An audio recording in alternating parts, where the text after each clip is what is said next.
ونستغفره ونعوذ بالله من شرور أنفسنا ومن سيئات أعمالنا من يهده الله فلا مضل له ومن يضلل فلا هادي له وأشهد أن لا إله إلا الله وحده لا شريك له وأشهد أن محمدًا عبده ورسوله صلى الله تعالى عليه وآله وسلم. أعوذ بالله السميع العليم من الشيطان الرجيم من همزه ونفخه ونفثه. بسم الله الرحمن الرحيم. يا أيها الذين آمنوا اتقوا الله حق تقاته ولا تموتن إلا وأنتم مسلمون.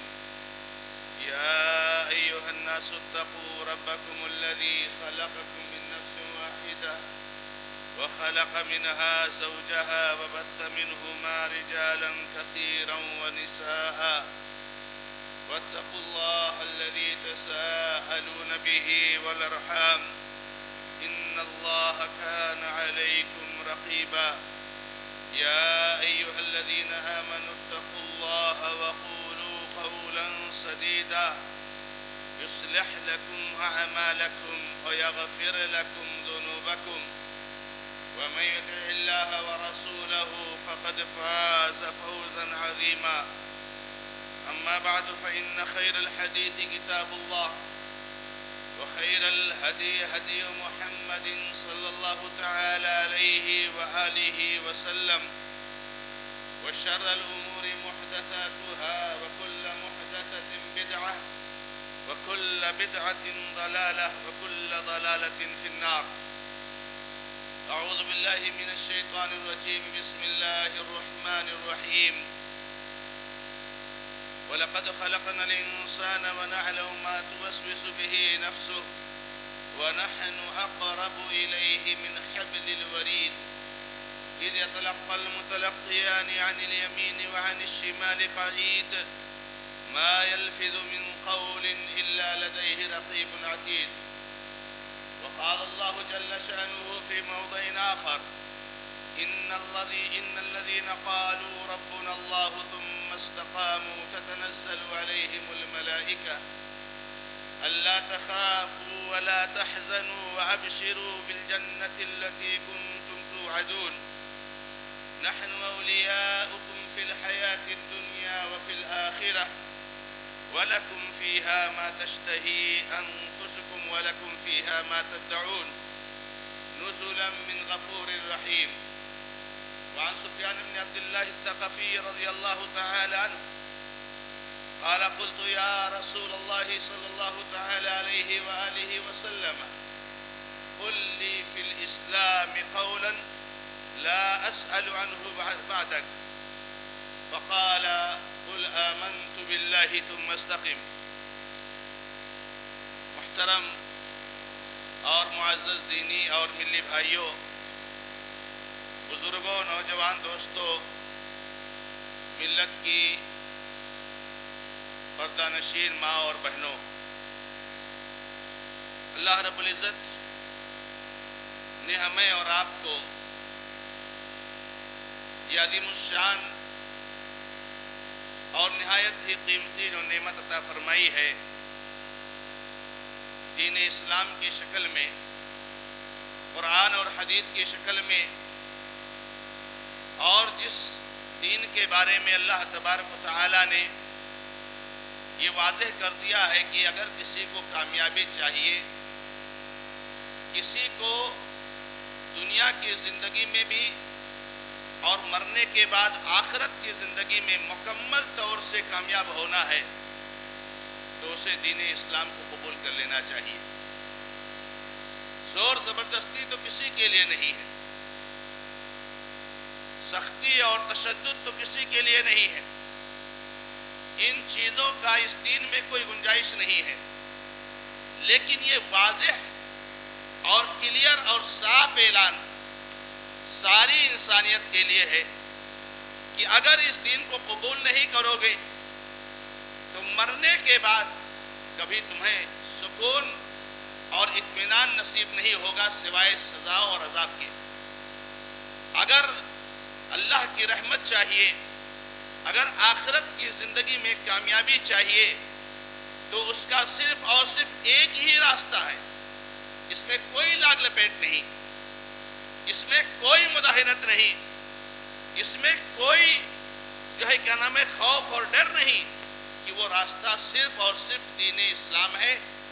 جو اس دین کو قبول کرے گا وہی کامیاب ہوگا، اللہ رب العزت کی بنائی ہوئی جنت میں جائے گا، ہمیشہ ہمیشہ خوشی کی زندگی میں رہے گا۔ اور جو اس دین کو قبول نہیں کرے گا اس کا ٹھکانہ جہنم ہے۔ دنیا کے سارے لوگ اس کو سن لیں اور سارے لوگ اس کو نوٹ کر لیں، یہ واضح پیغام ہے اسلام کا۔ باقی مرضی آپ کی، آپ کو کون سا دھرم اختیار کرنا ہے، آپ کو کون سے مذہب پر چلنا ہے، آپ کو کس عقیدے کو اپنے دل میں جگہ دینا ہے، آپ کو کون سے نظریات اور افکار کا حامل ہونا ہے، یہ آپ کی مرضی ہے۔ اِنَّا خَلَقْنَا الْإِنسَانَ مِن نُطْفَةٍ أَمْشَاجٍ نَبْتَلِيهِ فَجَعَلْنَاهُ سَمِيعًا بَصِيرًا إِنَّا هَدَيْنَاهُ السَّبِيلَ إِمَّا شَاكِرًا وَإِمَّا كَفُورًا۔ ہم نے انسان کو پیدا کیا اور ہم نے اس کو آنکھ اور کان دیے اور شر اور برائی کا راستہ واضح کیا۔ اب جس کا دل کہے شکر گزاری کا راستہ اختیار کرے، اور جس کا دل کہے بغیر کسی زور زبردستی کے ناشکری اور کفر کا راستہ اختیار کرے۔ اللہ تعالیٰ نے سورۃ الکہف میں ارشاد فرمایا، جس کی تلاوت ہم سب لوگوں نے آج کی ہے، اور جنہوں نے نہیں کی ہے میرے بھائیوں، بہت بڑی محرومی ہے کہ جمعہ کا دن گزر جائے اور سورہ کہف کی تلاوت نہ کریں۔ اس سورہ کہف کی تلاوت کو اپنی عادت بنا لیجئے۔ جیسے آپ جمعہ کے دن آپ نہاتے ہو، جمعہ کے دن آپ غسل کرتے ہو، خوشبو لگاتے ہو، اچھے کپڑے پہنتے ہو، جمعہ کے دن آپ مسواک کا اہتمام کرتے ہو، اللہ کے نبی صلی اللہ علیہ وسلم پر درود و سلام کے بھیجنے کا اہتمام کرتے ہو، ایسے اپنی عادت بنا لو کہ سورہ کہف کی تلاوت کر لیا کرو۔ جمعرات کا دن ڈوبنے کے بعد سے، مغرب کے بعد سے لے کر کے آج جمعہ کا دن ڈوبنے تک بہت لمبا وقت ہے میرے بھائیوں، 24 گھنٹے کا وقت ہے۔ 24 گھنٹے میں 15 منٹ 10 منٹ آپ کو دینا ہے سورہ کہف کی تلاوت کرنے کے لیے۔ اللہ رب العزت نے اس مبارک سورت میں فرمایا وَقُلِ الْحَقُّ مِن رَبِّ فَمَنْ شَاءَ فَلْيُؤْمِنْ وَمَنْ شَاءَ فَلْيَكْفُرْ۔ آپ کہہ دیجئے حق تمہارے رب کی جانب سے آ گیا، اب جو چاہے ایمان لائے اور جو چاہے کفر اختیار کرے۔ میرے بھائیوں، یہ دین عطا کرنے کے بعد اللہ رب العزت نے ہمیں اور آپ کو جس بات کا حکم دیا ہے وہ ہے کہ ہم اس دین پر استقامت اختیار کریں، ثابت قدمی اختیار کریں، کیونکہ انسان کی آخری زندگی کا اعتبار ہے، انسان کے آخری وقت کا اعتبار ہے، اور جو آخر میں آپ کا عمل ہوتا ہے اللہ رب العزت کے یہاں اسی کے مطابق فیصلہ ہوتا ہے۔ آپ نے ایمان کو اختیار کیا اور بہت پکے مومن بنے رہے، نمازوں کی پابندی، توحید کی پابندی، اللہ رب العزت کے احکامات کی پابندی 10 سال نہیں، 20 سال نہیں، 30 اور 40 اور 50 سال تک آپ نے کیا، لیکن اللہ ہم سب کی حفاظت کرے۔ اللہ کے نبی علیہ السلام ایک دعا کیا کرتے تھے، بڑی پیاری دعا ہے، اللہم انی اعوذ بک من الحور بعد الکور۔ اے اللہ، کور کے بعد حور سے تیری پناہ چاہتا ہوں۔ اس کی تشریح کیا ہے، اس کا مطلب کیا ہے؟ اے اللہ، تو نے ایمان عطا فرمایا ہے، ایمان کے بعد کفر اور نفاق سے تیری پناہ چاہتا ہوں۔ اے اللہ، تو نے اپنی بندگی کی توفیق عطا فرمائی ہے، تو نے اپنی اطاعت اور فرمانبرداری کی توفیق عطا فرمائی ہے، تو نے قرآن اور حدیث پر چلنے کی توفیق عطا فرمائی ہے۔ اس قرآن اور حدیث پر چلنے کی توفیق کے بعد نافرمانی سے تیری پناہ چاہتا ہوں۔ آپ نے 50 سال تک اللہ تبارک و تعالیٰ کی عبادت کی، لیکن آخر میں شیطان آپ پر غالب آ گیا اور آپ دین سے ہٹ گئے۔ میرے بھائیوں، 50 سال کی عبادت یہ برباد ہو جاتی ہے۔ اسی لیے ایک مومن کی ذمہ داری ہوتی ہے کہ وہ اپنے دین کو مضبوطی سے پکڑے رہے، جسے ہم استقامت کہتے ہیں، ڈٹے رہے، اللہ رب العزت نے فرمایا اس آیت مبارکہ میں، جو آیت مبارکہ ہمارے کانوں سے ٹکراتی ہے ہر خطبہ جمعہ میں اور ہر عید میں اور ہر نکاح کے موقع پر، ہر واعظ و نصیحت کے موقع پر، جو اللہ کے نبی علیہ السلام پڑھا کرتے تھے، یا الذین آمنوا اتقوا اللہ حق تقاتہ ولا تموتن الا وانتم مسلمون، اے مومنو تم اللہ رب العزت سے ڈرو جیسا اس سے ڈرنے کا حق ہے۔ یہ تو ایک کام آپ کا ہو گیا، لیکن دوسرا کام اس سے اہم ہے اور اس کے بغیر اس کا کوئی فائدہ نہیں ہے کہ تم مت مرو مگر اس حال میں کہ تم اللہ تعالیٰ کے فرما بردار بندے۔ یہ انسان کے لیے سب سے اہم چیز ہے میرے بھائی، اسی لیے اللہ کے نبی محمد رسول اللہ صلی اللہ علیہ وسلم ارشاد فرماتے ہیں، انما الاعمال بالخواتیم، اعمال کا دار و مدار خاتمے پر ہوتا ہے۔ آپ کا خاتمہ کس عمل پر ہوا؟ آپ کی جب روح قبض ہوئی اس وقت آپ کا کیا عقیدہ تھا، آپ کا کیا عمل تھا، اس کے حساب سے جو ہے آپ کا فیصلہ کیا جاتا ہے۔ اللہ کے نبی محمد رسول اللہ صلی اللہ علیہ وسلم دوسری متفق علیہ روایت فرماتے ہیں، ایک بندہ نیکی کے کام خوب انجام دیتا ہے، خوب انجام دیتا ہے، یہاں تک کہ آخری وقت میں، آخری ایام میں وہ برائیوں کی طرف چلے جاتا ہے، نیکیاں چھوڑ دیتا ہے اور وہ جہنمیوں میں سے ہو جاتا ہے، والعیاذ باللہ۔ تو استقامت میرے بھائیوں، دین پر ثابت قدم رہنا، دین پر ڈٹے رہنا، حالات کیسے آئیں، موسم کیسا بھی ہو، وقت کیسا بھی ہو، ہمیں اللہ کے دین کو نہیں چھوڑنا ہے، اس لیے کہ ہمارا یہ دین ایسا ہے میرے بھائیوں کہ دین کے احکامات وقت اور موسم اور حالات کے اعتبار سے بدلتے رہتے ہیں۔ آپ کو کچھ ایڈجسٹ نہیں کرنا ہے، آپ کو کسی ایڈجسٹمنٹ کی ضرورت نہیں ہے، شریعت نے ہم کو پہلے ایڈجسٹمنٹ کر کے دے دیا۔ آپ سفر کی حالت میں ہیں تو آپ کو اللہ کے دین پر کیسے چلنا ہے، آپ بیمار ہو گئے تو اللہ کے دین پر کیسے چلنا ہے، آپ پر غیروں کا غلبہ ہے، ظلم زیادتی کر رہے ہیں، ان کا تسلط ہے، اللہ کے دین پر کیسے چلنا ہے۔ آپ کو کوئی راستہ نہیں نکالنا ہے، آپ کو کوئی ایڈجسٹمنٹ نہیں کرنا ہے، شریعت نے ایڈجسٹمنٹ کر کے دے دیا رب العزت نے کہ آپ نارمل حالات میں ہیں تو کیسے، بیمار ہے تو کیسے، سفر میں ہے تو کیسے، غریب ہے، غربت کے مارے پریشان ہے، ایک ایک لقمے کے لیے آپ کو تکلیف ہے، آپ بہت مالی تنگی کا شکار ہیں، آپ اپنی اولاد سے پریشان ہیں، آپ اپنی بیوی سے پریشان ہیں، آپ اپنے پڑوسی سے تنگ ہیں، آپ حاکم کے ظلم زیادتی سے تنگ ہیں، تو ان حالات میں آپ کو اللہ کے دین پر کیسے عمل کرنا ہے۔ اللہ رب العزت نے اپنے دین کے پر عمل کرنے کے سارے طریقے ہم کو بتا دیے۔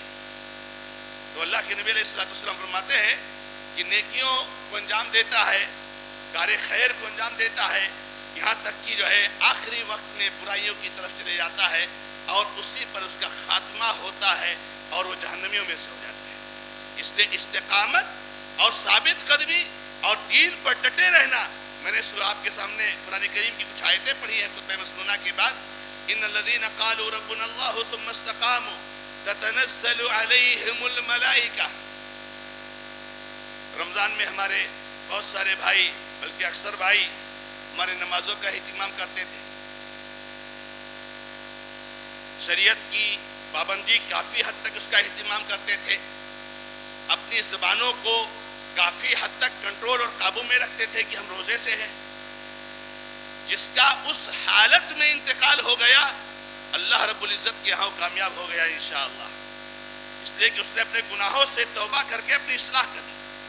رمضان جانے کے بعد ہماری بے لگامی شروع ہو گئی، اور رمضان میں ہم نے کتنی محنت کی عبادت میں، اگر آج ہمارا اس حالت میں انتقال ہو جائے کہ ہم نے نمازیں چھوڑ دی ہیں، ہم نے زبان کو بے لگام چھوڑ دیا ہے، ہم نے جو ہے کیا نام ہے اللہ کی نافرمانی کے راستے کو اختیار کر لیا ہے، اللہ رب العزت ہماری حفاظت فرمائے، اللہ رب العزت سے ہمیشہ اللہ کی پناہ تلاشو۔ اگر اس حالت میں مر گئے تو ہمارے رمضان کی ساری باتیں برباد ہے، اور نعوذ باللہ ہم اللہ رب العزت کے نافرمان بندے ہو کر کے مرنے والے ہیں۔ اللہ تعالیٰ نے فرمایا ان الذین قالوا ربنا اللہ ثم استقاموا۔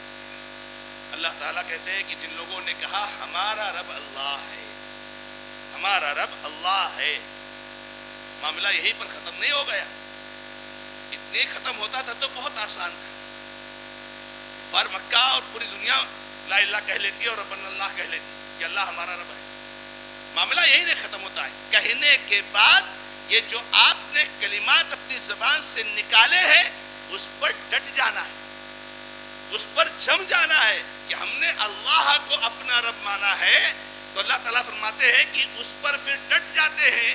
تو اللہ تعالیٰ فرماتے ہیں ان کے اوپر فرشتے نازل ہوتے ہیں. فرشتے ایسے لوگوں پر جو اللہ کے دین پر ڈٹے ہوتے ہیں ان کے اوپر فرشتے نازل ہوتے ہیں. آپ اس کی تفسیر اور تفصیل میں جائیے اور مفسرین اور علماء کی تفصیلات اور ڈیٹیل کو پڑھیے تو آپ کو پتہ چلے گا کہ فرشتوں کے نزول کا یہ وقت کون سا ہے. جب انسان کے مرنے کا وقت آتا ہے تو فرشتے نازل ہوتے ہیں. اللہ تعالیٰ فرشتوں کو بھیجتا ہے. آپ ڈٹے رہے, آپ ایمان قبول کیے, آپ نے اسلام کو قبول کیا اور جمے رہے اس پر, تو فرشتے نازل ہوتے ہیں موت کے وقت. اور کیا کہتے ہیں فرشتے؟ اللہ تخافوا ولا تحزنوا وابشروا بالجنة التي كنتم توعدون. مر رہے ہو نا, بالکل ٹینشن مت لو, کوئی غم مت کرو. تمہاری موت کا وقت قریب آ گیا ہے اور تمہاری روح قبض ہونے جا رہی ہے, تمہاری جان جو ہے نکال لی جائے گی, لیکن تم کوئی غم نہ کرو, کوئی غم نہ کرو. فرشتے آ کر کے اس آدمی کو اطمینان دلاتے ہیں. بتائیے ایک مومن ایک اللہ کے دین پر ڈٹے اور جمے رہنے والے کا کتنا بڑا اعزاز ہے اور کتنا بڑا اکرام ہے اور کتنا بڑا انعام ہے کہ فرشتے آ کر کے اس سے کہتے لا تخافو, ڈرو مت, ولا تحزنو, غم مت کرو. دنیا جو جا رہی ہے تم سے چھوٹ کر کوئی غم مت کرو, اور جس آخرت کا تم سامنا کرنے والے ہو قبر کا برزخی زندگی, کوئی خوف مت کرو, ڈرو مت. اللہ تخافوا ولا تحزنوا. اور کیا کہتے ہیں؟ وابشروا بالجنة التي كنتم توعدون. اور خوش ہو جاؤ, خوش ہو جاؤ اس جنت کو پانے کی خوشخبری سن کر کے جس کا تم سے وعدہ کیا گیا. یا ایتها النفس المطمئنہ ارجعی الی ربک راضیۃ مرضیہ فادخلی فی عبادی وادخلی جنتی. اے مطمئن نفس والی شخصیت, اے اطمینان جان اور روح والے آدمی, اپنے رب کی طرف لوٹ. راضی ہے اور مرضی ہے, راضی ہے اور مرضی ہے مطلب کہ تو اللہ سے راضی ہے اور اللہ تجھ سے راضی ہے. یہ خوشخبری ملتی ہے ان کو, تو میرے بندوں میں داخل ہو جا, میرے بندوں کی فہرست میں تیرا نام ہے, اور میری جنت میں داخل ہو جا. میرے بھائیوں, یہ کس کے لیے ہے؟ جو آدمی ثابت قدمی اختیار کرتا ہے. جب دل چاہا نماز پڑھ لیا, جب دل چاہا نہیں پڑھا, جب دل چاہا اللہ رب العزت کی شریعت کی پابندی کر لی, جب دل چاہا تو اس کو کپڑے کی طرح سے نکال کر پھینک دیا, جب دل چاہا اللہ رب العزت کو اللہ مان لیا, جب دل چاہا تو اللہ رب العزت کا جو ہے کہ نام نافرمان اور باغی بن گیا. ایسے لوگوں کے لیے نہیں میرے بھائی. تو کہتے ہیں فرشتے کہ غم نہ کرو, ڈرو مت, اور خوش ہو جاؤ اس جنت کو پا کر کے جس کا تم سے وعدہ کیا گیا ہے. اور سنیے, نحن اولیاؤکم فی الحیات الدنیا وفی الآخرہ, ہم تمہارے دوست ہیں. فرشتے کہتے ہیں ہم تمہارے دوست ہیں, اور فرشتے کہتے ہیں اللہ رب العزت کی طرف سے کہ اللہ تعالیٰ تمہارا دوست. اللہ تعالیٰ تو نے قرآن میں صراحت سے کہا ہے اللہ ولی المومنین, کہ اللہ رب العزت مومنوں کا دوست ہے. ہم تمہارے دوست ہیں اس دنیا کی زندگی میں اور آخرت کی زندگی میں. جس کا دوست اللہ ہو جائے پھر اس کے لیے کوئی ڈرنے اور گھبرانے اور خوف کی بات رہ جاتی ہے. اور کیا کہا آگے کہتے ہیں وَلَكُمْ فِيهَا مَا تَشْتَهِي أَنفُسُكُمْ وَلَكُمْ فِيهَا مَا تَدَّعُونَ. یہ جنت جس کو تم پانے والے ہو, جس جنت کو اللہ نے تمہارے لیے تیار کیا ہے, اس میں تو وہ چیز تمہارے لیے ہے جو تم خواہش کرو, اور جو مانگو گے سب مل جائے گی. اس دنیا میں ہر چیز نہیں ملتی. کتنی چیزوں کے لیے آدمی زندگی کھپا دیتا ہے لیکن نہیں پاتا. اللہ تعالیٰ چاہتا ہے جس کو دے دیتا ہے, جس کو دیتا ہے جو چاہتا نہیں دیتا. لیکن جنت میں آپ خواہش کرو گے, اللہ رب العزت ہم سب کو جنت کا مستحق بنائے. آپ خواہش کرو گے, آپ کے دل میں تمنا ہوگی کہ اللہ مجھے یہ چیز مل جائے, حاضر ہو گئی آپ کے سامنے. وَلَكُمْ فِيهَا مَا تَدَّعُونَ. اور تمہارے لیے اس میں وہ ہے جو تم ڈیمانڈ کرو گے, طلب کرو گے, مطالبہ کرو گے. اور ہو بھی کیسے نہ, نزلا من غفور الرحیم. یہ ضیافت, یہ مہمان نوازی, یہ اکرام, یہ اعزاز یہ اس رب کی جانب سے ہے جو بہت زیادہ بخشنے والا اور رحم کرنے والا ہے۔ اللہ تعالیٰ کی ضیافت اگر آپ کو مل جائے تو آپ سوچئے کہ وہ ضیافت کتنی عظیم ہوگی۔ کوئی بادشاہ، کوئی علاقے کا M L A, M P, کوئی بڑا لیڈر، کوئی بڑا عہدیدار اگر آپ کو دعوت دے دیتا ہے تو کتنا خوش ہو جاتے ہو کہ آج تو بڑی عظیم ضیافت ہوگی، آج تو اس کی طرف سے جو ڈنر اور عشائیہ پیش ہوگا وہ تو بہت پرتکلف ہوگا۔ اور اگر آپ کی ضیافت کا اعلان اللہ رب العزت کی طرف سے کی جائے تو رب العزت جو خالق السماوات والارض ہے اس کی ضیافت کتنی عظیم ہوگی۔ اسی لیے کہا نزلا من غفور الرحیم، یہ فرشتوں کی ضیافت نہیں ہے، یہ کسی اور کی ضیافت نہیں ہے، یہ رب غفور الرحیم کی ضیافت ہے۔ اس ضیافت سے تم خوش ہو جاؤ میرے بھائی۔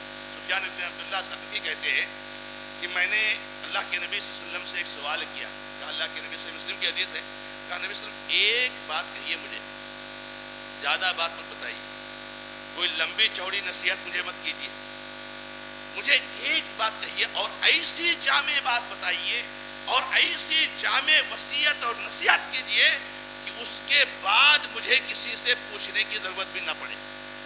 میں چاہتا ہوں آپ سے سوال کرو اور لاسٹ سوال، آخری سوال، اس کے بعد میں کسی سے سوال کرنے والا نہیں، ایک سوال، ایک بات، ایک نصیحت، ایک واعظ کی بات آپ کہیے، ایک کوئی تاکید اور کوئی وصیت کیجئے تاکہ مجھے کسی اور سے پوچھنے کی ضرورت نہ پڑے۔ اللہ اکبر۔ اللہ کے نبی محمد رسول اللہ صلی اللہ علیہ وسلم کی امتیازات میں سے اور آپ کے خوبیوں میں سے کیا ہے کہ آپ کو جوامع الکلم دیا گیا ہے۔ بتائیے کتنا اہم سوال تھا اور کتنا بڑا امتحان تھا اللہ کے نبی محمد رسول اللہ صلی اللہ علیہ وسلم کا کہ یہ شخص ایک بات چاہتا ہے، ایک کلمہ، ایک وصیت چاہتا ہے، نصیحت چاہتا ہے، اس کے بعد کوئی اور کسی سے پوچھنے کا وہ جو ہے کیا نام ہے کے لیے راضی نہیں ہے۔ اب کیا جواب دینا چاہیے اس کو؟ لیکن اللہ رب العزت نبی صلی اللہ علیہ وسلم کے پاس صبح و شام وہ بھیجتا ہے، جو بھی سوال کرو اس کا سب سے بہتر جواب حاضر ہے، کیونکہ صبح و شام وہ آتی ہے۔ یہ کسی انسان کے بس کی بات نہیں ہے کہ ایسے سوالات کے جوابات دے سکے۔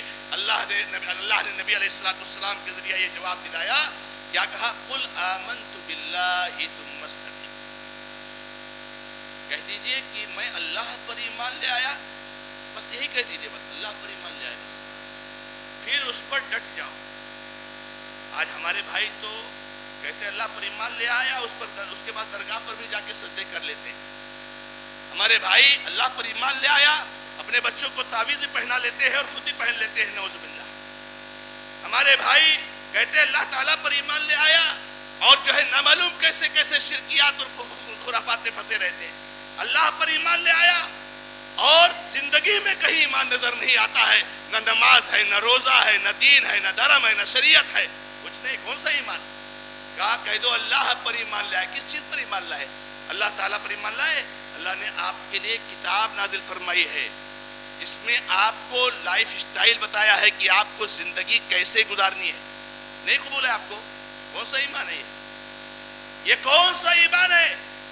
آپ نے کہا اللہ پر ایمان لے آیا، رب جیسا چاہے گا میں ویسا رہوں گا، مجھے اللہ پر ایمان ہے اور یقین ہے۔ اللہ تعالیٰ نے ایک میسیج دیا، ایک پیغام دیا کہ آپ کو اس طریقے سے زندگی گزارنا ہے، اس طریقے سے نہیں گزارنا ہے، آپ کو یہ کرنا ہے، یہ نہیں کرنا ہے، نہیں مجھے نہیں منظور۔ کون سا ایمان ہے یہ کون سا ایمان ہے؟ کون سی استقامت ہے؟ کون سا ڈٹنا ہے؟ وہ مسلمان کون سا مسلمان ہے جو 5 وقت کی نمازیں نہیں پڑھ سکتا ہے؟ اللہ کے نبی علیہ السلام نے بڑی جامع بات بتائی میرے بھائیوں، کہا قل آمنت باللہ ثم استقم، کہہ دیجئے کہ میں ایمان لاتا ہوں اور پھر اس پر ڈٹے اور جمے رہیے۔ اللہ کے بندو، اللہ کے نبی محمد رسول اللہ صلی اللہ علیہ وسلم خاص جو دعا کرتے تھے، یہ دعا بکثرت کرو، اور دعا اس وقت قبول ہوتی ہے جب دل سے نکلتی ہے۔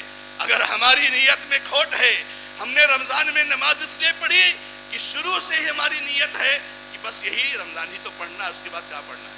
اعوذ باللہ، ایسی عبادت پر لعنت ہو، لعنت ہو ایسی عبادت پر جہاں بندہ یہ سوچتا ہے کہ عید ہی تک تو نماز پڑھنی ہے، عید ہی تک تو اللہ رب العزت کے گھر میں آنا ہے، اس کے بعد کہاں؟ پہلے سے نیت خراب، شروع سے ہی نیت خراب۔ ایسی نیت اللہ تعالیٰ قبول نہیں کرتا، ایسی عبادت اللہ رب العزت قبول نہیں کرتا میرے بھائیوں۔ اللہ کے نبی علیہ السلام دعا کیا کرتے تھے اور نبی صلی اللہ علیہ وسلم کی دعا سے پہلے رب العزت نے ہمیں سکھائی ہے دعا، ربنا لا تزغ قلوبنا بعد إذ هديتنا وهب لنا من لدنك رحمة إنك أنت الوهاب ربنا لا تزغ قلوبنا اے اللہ ہمارے دلوں کو ٹیڑھا مت کر، اے اللہ ہمارے دلوں کو کجروی کا شکار مت کر، جبکہ تو نے ہم کو ہدایت دے دی ہے، تو نے ہم کو ایمان کی توفیق دی ہے، تو اب اس کے بعد ضلالت کے راستے کی طرف ہمارے دلوں کو مت لے جا، یعنی ہمیں استقامت دے، ہم کو جما دے، جس ایمان کی تو نے توفیق دی ہے اس ایمان پر ہم کو جما دے۔ ربنا لا تزغ قلوبنا بعد إذ هديتنا وهب لنا من لدنك رحمة، اور اپنی جانب سے ہم کو رحمت عطا فرما دے۔ انک انت الوہاب، تو بہت زیادہ دینے والا ہے، تو بہت زیادہ دینے والا ہے، تو کیا مال مانگ لے اللہ تعالیٰ سے، صحت مانگ لے؟ نہیں، کیا مانگا یہاں، کیا سکھایا اللہ نے؟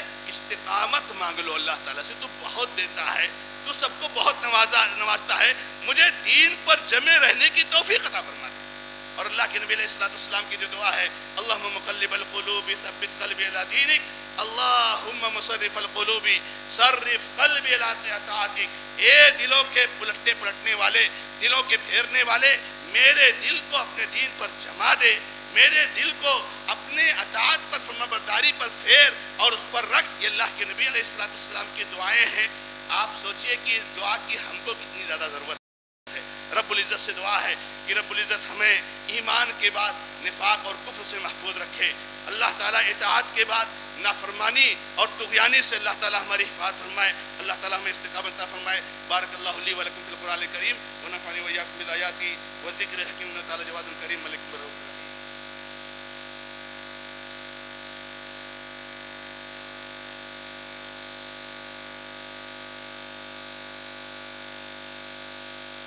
الحمد للہ رب العالمین واشہد ان لا الہ الا اللہ وحدہ لا شریک لہ واشہد ان محمدا عبدہ ورسولہ صلی اللہ تعالی علیہ وآلہ وسلم۔ اعوذ باللہ من الشیطان الرجیم، بسم اللہ الرحمن الرحیم، ان اللہ وملائکتہ یصلون علی النبی یا ایہا الذین آمنوا صلوا علیہ وسلموا تسلیما۔ اللہم صلی علی محمد وعلی آل محمد كما صليت على إبراهيم وعلى آل إبراهيم إنك حميد مجيد، اللهم بارك على محمد وعلى آل محمد كما باركت على إبراهيم وعلى آل إبراهيم إنك حميد مجيد۔ ربنا ظلمنا أنفسنا وإن لم تغفر لنا وترحمنا لنكونن من الخاسرين، ربنا آتنا في الدنيا حسنة وفي الآخرة حسنة وقنا عذاب النار، ربنا اغفر لنا ولإخواننا الذين سبقونا بالإيمان ولا تجعل في قلوبنا غلا للذين آمنوا ربنا إنك رؤوف رحيم۔ اللهم أعز الإسلام والمسلمين، اللهم أعز الإسلام والمسلمين وأذل الشرك والمشركين، اللهم انصر دين محمد صلى الله عليه وسلم واجعلنا منهم، واخذل من خذل دين محمد صلى الله عليه وسلم ولا تجعلنا منهم، اللهم اغفر لنا وللمؤمنين والمؤمنات والمسلمين والمسلمات، اللهم ألف بين قلوبهم وأصلح ذات بينهم وانصرهم على عدوك وعدوهم، اللهم عليك بأعدائك وأعداء الدين، اللهم إنا نجعلك في نحورهم ونعوذ بك من شرورهم، اللهم عليك بالظالمين الغاصبين، اللهم عليك بالظالمين الغاصبين، يا حي يا قيوم برحمتك أستغيث، أقول قولي هذا وأستغفر الله لي ولكم ولسائر المسلمين فاستغفروه إنه هو الغفور الرحيم، والحمد لله رب العالمين۔